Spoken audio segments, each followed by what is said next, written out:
Quando Prabhupada diz aqui que dentre muitos milhares de homens, talvez um conheça Krishna, esse é um vislumbre de toda a criação, toda a manifestação material de Krishna. E dentre esses milhares e milhares de planetas, o número de pessoas que entendem Krishna, que aceitam Krishna, é tão pequeno que é alguns. Aparentemente temos hoje milhões de devotos no mundo. Mesmo assim, comparando-se aos que praticam, que buscam Krishna através de seus próprios conceitos, é alguns. Isso se contando que nós falamos dos inúmeros planetas que existem, com seus milhões de devotos dentro, e são alguns, são poucos.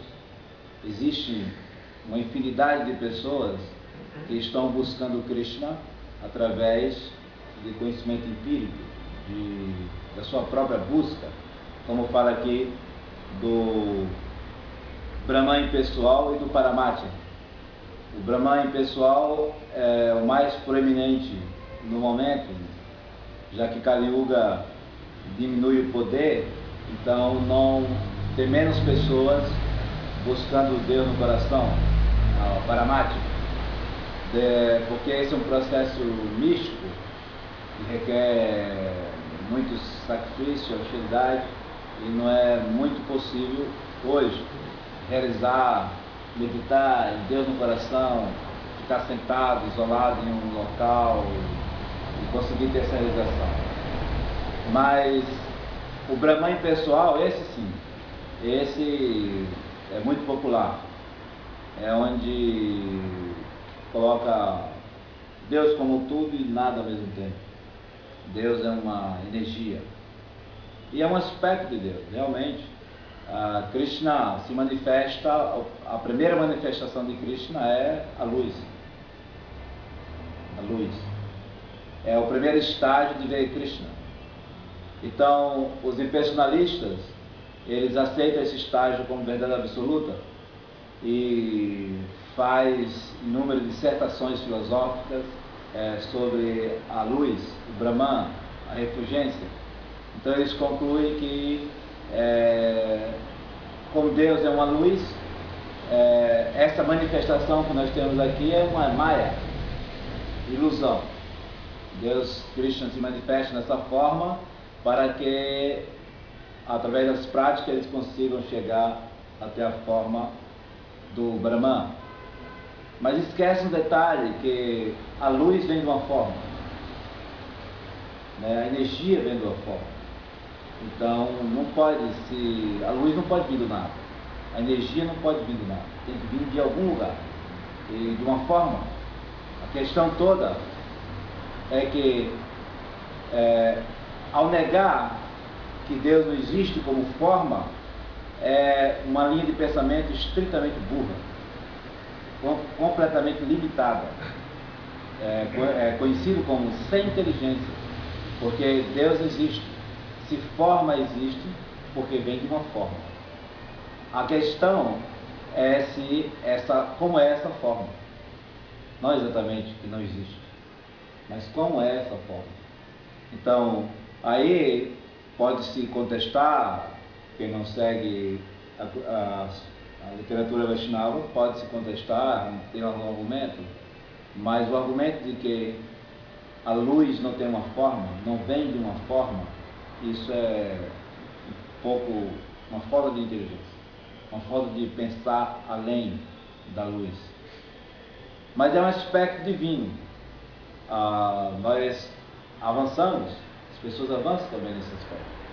Contudo, os Vaishnavas, que entendem que Krishna tem seu aspecto pessoal, além dessa energia, tem como dever comunicá-los.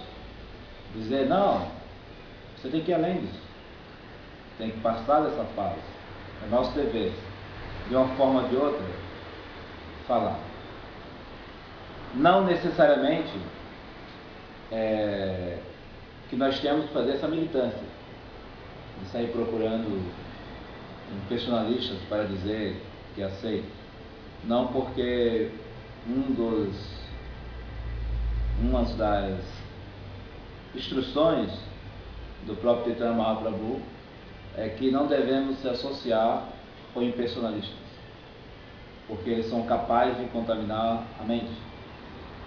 Eu lembro que da mesma forma que nós pregamos para eles transcenderem essa fase, eles pensam o contrário. Nós devemos transcender essa fase para se tornar um deles. Então, ao tentar pregar para um impersonalista, você pode ser fisgado por ele, depende da capacidade. Então, para alguém enfrentar um impersonalista, tem que ser muito bom, porque eles também avançam, se qualificam. Então, são poucos os devotos que têm essa capacidade. Um deles era Bhaktisiddhanta. Bhaktisiddhanta era conhecido como Guru Nishinha, que ele pregava fortemente contra os impersonalistas. Então, os impersonalistas, quando viam Bhaktisiddhanta, passavam para o outro lado da rua, saíam correndo. Porque Bhaktisiddhanta, além de ir em cima para convencê-los, às vezes batia mesmo. Batia, xingava, falava um monte, dava tapa. Lá, sai dessa maia. E os impersonalistas, para não ter esse contato, quando via Bhaktisiddhanta, corriam. Bhaktisiddhanta, lógico, Bhaktisiddhanta não era malvado, porque ele libertava. Assim que ele confrontava o impersonalista, ele se libertava. Então, os outros impersonalistas, para não passar por essa situação de se libertar, porque eles estavam apegados àquela situação, faziam o quê? Saíam correndo, porque aí não se transformavam. Mas essa era a potência de Bhaktisiddhanta. Prabhupada não teve essa lila de ir na rua e correr atrás dos impersonalistas. Não. Prabhupada queria transformar corações de outra forma, a missão dele era outra, era divulgar a consciência de Krishna em todo o mundo, mas ao mesmo tempo, Prabhupada não deixa por menos no Chaitanya Charitamrita, por exemplo, onde ele xinga de sem inteligência, os mais baixos da sociedade, os sem inteligência, os frustrados materialmente, ele simplesmente esculacha. Asnos, burros, tudo que é nome, patife, ele simplesmente ele fala um monte.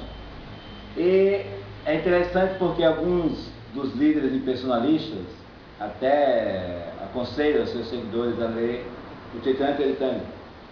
Mas Chaitanya Charitamrita aconselham a ler o Chaitanya Charitamrita. Então, mais diziam, não leia o significado. Só leiam a tradução, mas não leiam o significado. Então, tem alguns outros nem leem, naturalmente, mas alguns, assim, fora da Índia, que não têm acesso aos livros em hindi, lá tem o Chaitanya Charitamrita, tem o significado de Prabhupada, mas em outros lugares que não tem, eles chegam a dizer, leiam, mas não leiam o significado. Não dê atenção ao que ele está falando, porque, né? E aí eles leiam o Chaitanya Charitamrita, o Bhagavad Gita, mas não leiam o significado. Nunca. Bhagavata, mas não leiam o significado.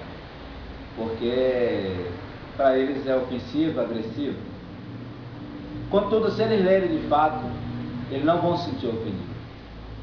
Esses líderes que dizem isso, de fato, eles não se sentem ofendidos. Eles não querem ser transformados. Eles não querem enxergar a verdade. Porque quando o Prabhupada fala para a alma. Então, se o impersonalista lê Prabhupada e xingando ele de patife, ele vai entender, eu sou realmente patife. Eu realmente estou aqui enganando as pessoas, desviando as pessoas de Krishna. Porque, como Prabhupada diz aqui, Shankaracharya, que é o maior impersonalista dessa era, ele, em várias partes, ele diz que renda-se a Govinda. A última instrução de Shankaracharya é Bhaja Govinda, Bhaja Govinda, Bhaja Govinda. E no verso ele, Shankaracharya diz para os seus discípulos, seus tolos, seus patifes, parem com isso, se renda a Govinda, Ele que vai dar a liberação. Mas você não vai ver um seguidor de Shankaracharya seguir essa ordem. E no Gita de Shankaracharya, ele fala, deve largar todo aquele processo que ele próprio deu e se render a Krishna, se render a Govinda.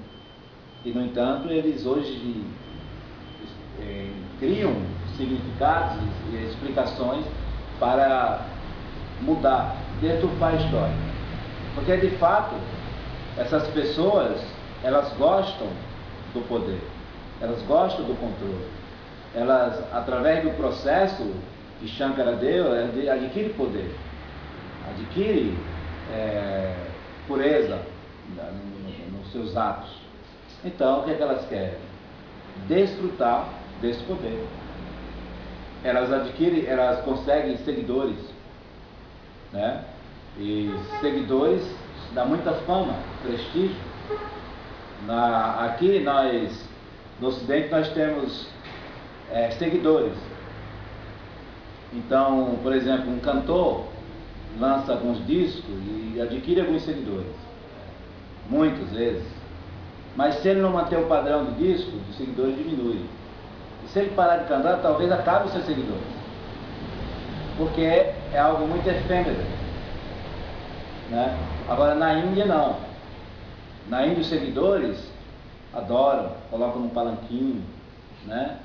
Lavam os pés, né? Comem biscoitinhos, o sistema de gurus da Índia, né? E isso é uma adoração muito forte, que, né, dá um ego lá em cima. E os adoradores na Índia respeitam, tratam com muito respeito, com muito esmero uma pessoa. Nada se comparado. Você imaginar o maior ídolo da música ocidental, Michael Jackson, o máximo que ele consegue é uma histeria de ver alguém se desmaiando, né? Mas nada parecido em termos de veneração. Nada. Se ele sair à rua, as pessoas matam ele, né? Antes, quando estava vivo, poderia morrer, né? Os discípulos matariam ele, né? Mas um guru na Índia não. Um guru na Índia, mais tocar nos pés para se purificar, mas jamais agredi-lo fisicamente, né? Jamais alguém ia arrancar sua roupa, como faz no ídolo daqui. Então, essa adoração, onde você pode andar na rua e ver alguém se jogar a seus pés, e você ter multidões para te proteger, é diferente de um ídolo do Ocidente, que precisa pagar dezenas de seguranças para se proteger dos próprios fiéis. Então, essa adoração na Índia é poderosa. Então, uma pessoa que adquire poder na Índia, através de Shankara ou através de qualquer processo, e que ele queira, goste disso, que não use isso para Deus, e sim para seu bem-estar, para sua satisfação pessoal, não tem coisa melhor. Tem ego melhor? Qual ego vai ser mais glorificado do que esse?